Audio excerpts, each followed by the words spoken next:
It is my pleasure to say a few words to recognize Chris's career, accomplishments, and mentorship today. I first knew of Chris's work reading his papers as an undergraduate and later as a graduate student.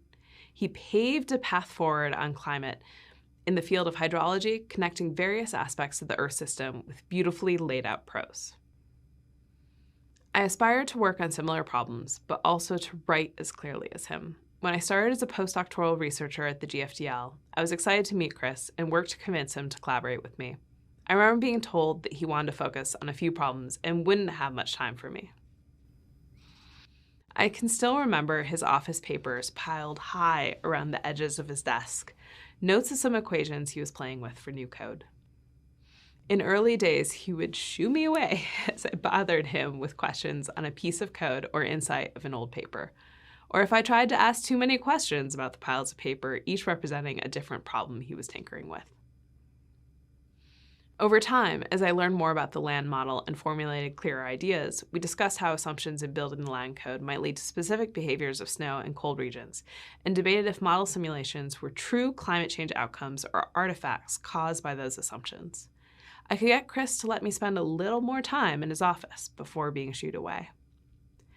From those discussions, Chris had major impacts on my research direction and played a role in my accomplishments. Eventually, I feel like I won him over to collaborate on multiple papers relating to snowpack, exploring the Karakoram anomaly, the reason for increased snow accumulation or climate change, seasonal prediction of snowpack in the American West, and changes to flood risk in the Mississippi Basin. All of these projects were made possible by new advancements in the land model that Chris steered to dive into finer-scale hydroclimate problems in cold climates. We shared a common interest in figuring out the future of water from a climate change perspective to identify what was to come, but also a risk perspective to understand how to plan for the future. We also philosophically discussed the distinct roles of our agencies in providing this information, and need to collaborate where previous siloed approaches required a new integrated plan. Our work succeeded as it combined climate modeling, hydrology, meteorology, and data in unique ways. I will never forget the best piece of advice Chris gave me. I've carried it through my career. On our first paper together, I received my first rejection from a high-profile journal. The rejection comments were painfully detailed. Chris said to me, "There is always truth in reviews, even if emotionally you can't see it at first. Try to read them through the perspective of the reviewer and adapt your language and communication to assuage them."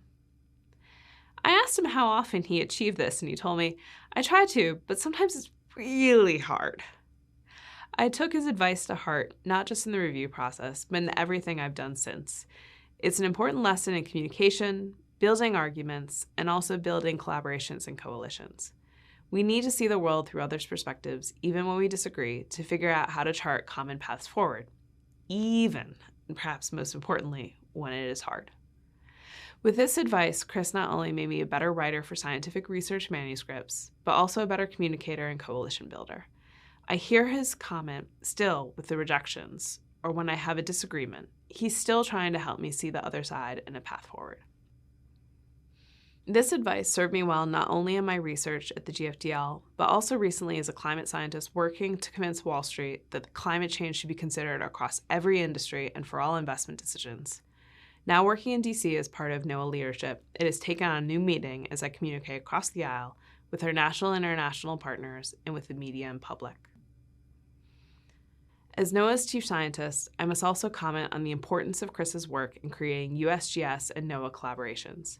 His co-location at a NOAA lab came at a critical time when there was a departure from bucket models into more complex land modeling. This has been critical to help bring more sophisticated land modeling into global climate models, allowing for the development into an entire Earth system. It has revealed the importance of land-atmosphere interactions, influence of terrestrial water flows and nutrient transport on coastal waters, and understanding the future of water supply in the U.S. It has brought in USGS and NOAA terrestrial and atmospheric data into model development, verification, and analysis, highlighting the importance of bringing the agencies together on issues of droughts, floods, and various impacts. Beyond the legacy left behind of his papers, research, and model code, Chris has also helped us to attract the best and brightest to extend this work and continue to innovate. The people in this room from NOAA showing up to talk about the importance of his influence and many postdocs and researchers who learned from Chris over the years will continue this work and have thrived from his mentorship, collaboration, and clearly written papers. Chris and I actually talked about what he would do in retirement: travel, work on local projects, find time to read, and write on broad topics. I'm excited for you to embark on this next phase of your life, Chris, and wish you the very best. I look forward to the next time our paths cross in person and to hear about your new stories and adventures. Well, I guess Sarah may look at recordings of this later. So Sarah, thank you so much. It was a pleasure working with you. And, I have to say, you're another one of those who really let me sort of ride on the coattails, kind of as an old, oh, I know this stuff, I know that stuff. Let me give you some guidance here, young lady. And congratulations on your ascendancy to the position of chief scientist. Thanks for your talk.